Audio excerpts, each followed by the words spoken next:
Seems like a long time ago that we were calling it the beginning of the end for Zdeno Chara. What's kind of stood out with Who was calling it that? dummies like me, I guess? Glad we. What's faced you just in terms of that respect level that he's been able to kind of, like evolve to the point where he's not, I don't know, he's obviously not the quickest guy anymore, but he's still in a position to be a good defenseman. He knows where to stand. So we spend a lot of time, especially with today's numbers, talking about who's good and who's not, but the guy who knows where to stand and keeps it out of the net and knows where to stand on the penalty kill, and knows how to cross-check, and knows how to put a stick in the right spot.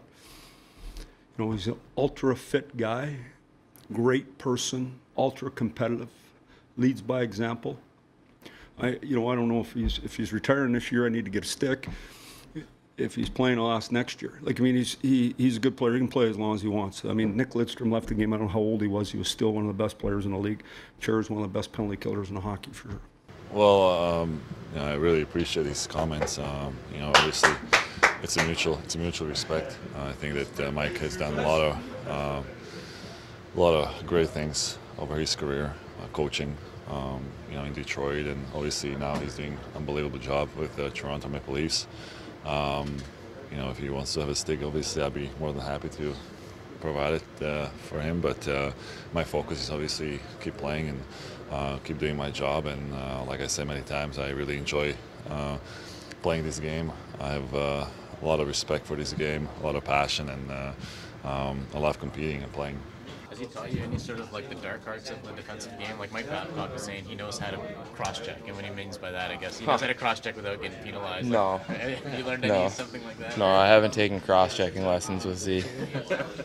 Well, he has to, or he wouldn't be able to stay, right? That's kind of, he's a sharp guy, and he sees the game the way it's going, with a lot of the, kind of stretch tendencies where guys are trying to get behind you all the time, and if that happens to him, the foot race is going to, not always going to work in his favor. So he's been able to position himself.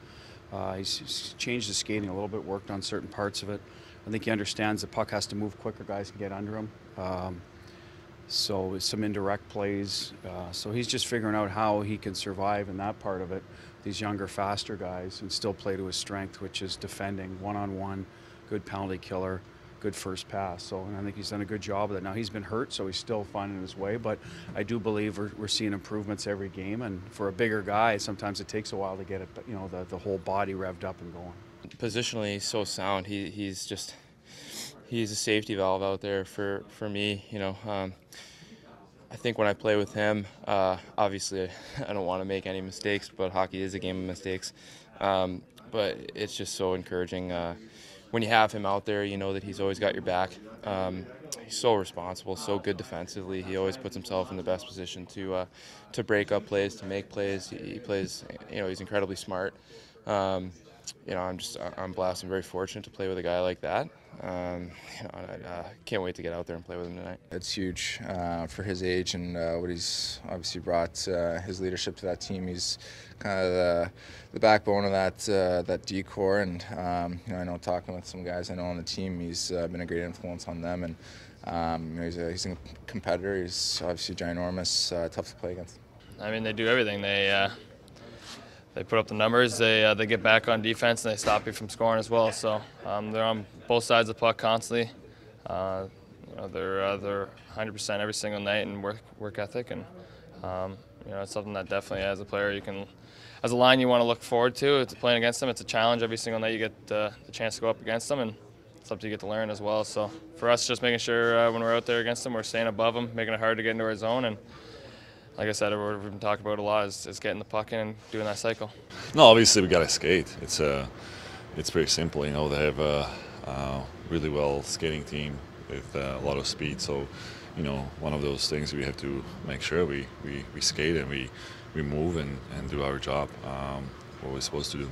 I think that, and also is just his reach. With him, I mean, you're probably getting a couple feet less.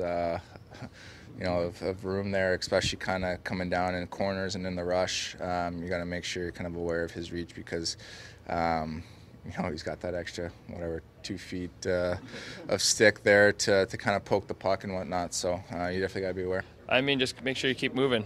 He's a big guy. He wants to try and trap you in corners and hold you in there. And I think as a guy playing against him, you got to make sure you're moving a lot of time. He's, like I said, a big guy. You know that going into it.